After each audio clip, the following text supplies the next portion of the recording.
শোনা যায় এখনো মায়ের নুপুরের শব্দ। কালীপুজোর রাত্রে মাকে শিকল দিয়ে বাঁধা হয়। কথিত আছে যে শেরশাহ সুরির সময় কাল থেকে এই পুজো নিয়মিত অনুষ্ঠিত হয়ে আসছে এবং এই মন্দিরকে কেন্দ্র করে নিয়ামতপুর এলাকার জনপদ গড়ে উঠছে। মন্দিরটি হচ্ছে পশ্চিম বর্ধমান জেলার আসানসোলের কুলটি বিধানসভার অন্তর্গত নিয়ামতপুর গ্রামে। এই মন্দিরটি নিয়ামতপুর গ্রাম কালীবাড়ি মন্দির নামে সুপরিচিত। পঞ্চমন্ডির বেদির ওপরে মায়ের আসনে মাকে সিদ্ধিপ্রাপ্ত করে প্রতিষ্ঠা করা হয়েছিল শেরশাহ সুরির আমল থেকে।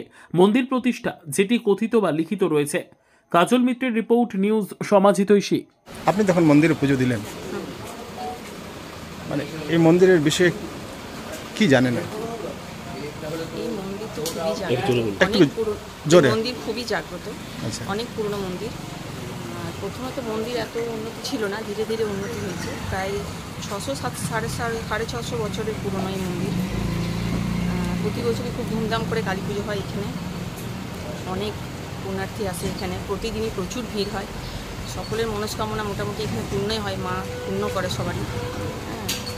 আপনি এখানকারই বাসিন্দা? আমি এখানকারই বাসিন্দা। আমি আমার জন্ম থেকেই এই মন্দির দেখছি।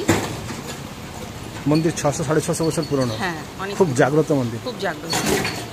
এই মন্দিরের মানে এমন কিছু ঘটনা যেটা ভক্তের মধ্যে খুব ঘটনা তো প্রচুর আছে, অনেক ঘটনাই আছে।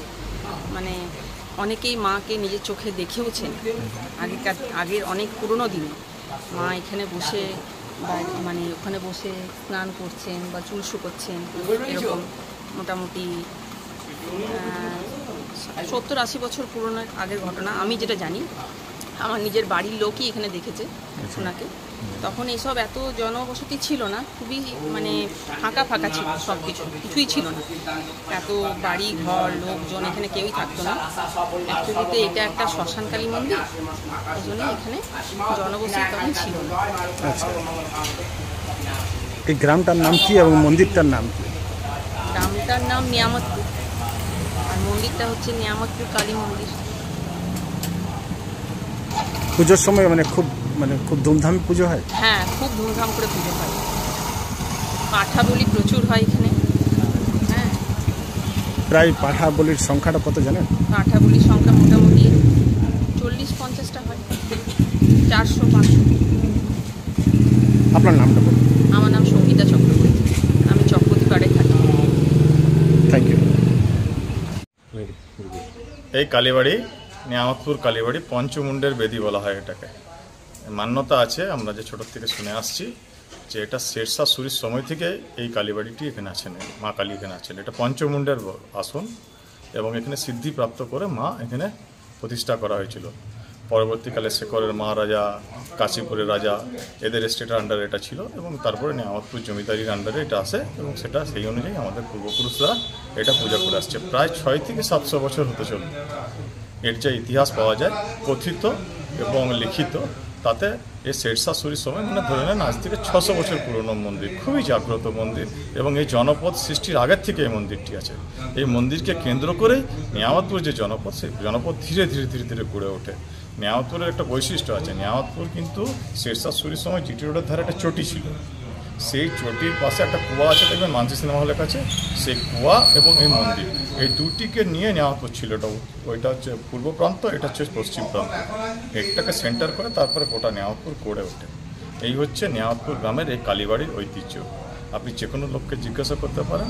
এখানে শাক্ত মতে পুজো হয় এবং একদম পুরো রীতি নীতি আচার আচরণ মেনে এখানে পুজো হয় এবং আমরা আমাদের পরিবাররা বংশ পরম্পরায় এই পুজো চালিয়ে আসছি। আমার জানা মোটামুটি 12 পুরুষ আমার এই পুজো চালিয়ে আসছে। বলছি এই যে কিসের পুজো? শাক্ত মতে এবং শাক্ত মতে আমাদের যে শক্তির পুজো হয় যেভাবে, ঠিক সেইভাবেই পুজোটা করা হয় এবং রাত্রে মানে সন্ধিক্ষণে পুজো হয়, বলি হয়, সবই করা হয়। দাদা, শোনা গেছে মন্দিরে মায়ের নুপুরের শব্দ, এরকম একটা কিছু একটা সময় ছিল যখন মাকে লোহার শিকল দিয়ে বেঁধে রাখা হতো এবং রাত্রেবেলায় তখন জনপদ এত ছিল না, এই দিকটাতে এত জনপদ ছিল না। এবং এখনও রাত্রেবেলায় অমাবস্যার দিন যদি আপনি রাত্রেবেলায় মন্দিরে বসতে পারেন, মন্দিরের ভেতর থেকে আপনি আওয়াজ শুনতে পাবেন। সেটা কি এখনো শোনা যায়? এখনো শোনা মন্দিরের ভেতর থেকে এখনো শোনা। এখনো কি বর্তমানে মাকে শিকড় দিয়ে বাঁধা রয়েছে? মা এখন বর্তমানে বাঁধা থাকে না, মা খালি পুজোর দিন বর্তমানে বাঁধা থাকে। পুজোর দিনে? পুজোর দিন মাকে শিকল দিয়ে বাঁধা থাকে। এই যে পুজোর দিনে মাকে শিকল দিয়ে বাঁধা থাকে কেন? মানে আমাদের এখানে কথিত ছিল যে জনমত শ্রুতি সে অনুযায়ী, যেহেতু কাপালিক মানে শাক্ত মতে পুজো করা হয়, তো রক্তের ইয়ে দেওয়া হয়, তো অঞ্জলি দেওয়া হয়, হ্যাঁ। সেই সময় মা বেরিয়ে যেত। আচ্ছা। যাতে এখান থেকে বেরিয়ে না যায়, সেই জন্য ওটা একটা প্রাকৃতিক মানে কি বলবো নিদর্শন হিসাবে ওখানে বেঁধে রাখা হতো যাতে বেরিয়ে না যায়। পুজোর পর মায়ের শিকল খুলে দেওয়া হয়? ওই সঙ্গে সঙ্গে খুলে দেওয়া হয়, ওটা একটা রীতি, এটা আজও চালা আসে, কিন্তু আপনি চোখে আপনাকে ওটা দেখাবে না কেউ। বলে দিলাম কিন্তু দেখাবে না ওটা, ওরা যারা ভিতরে থাকে তারাই করে। আপনার নাম এবং পরিচয়? আমার নাম অংশুমান চক্রবর্তী, আর আমি নিয়ামতপুর গ্রামেরই বাসিন্দা।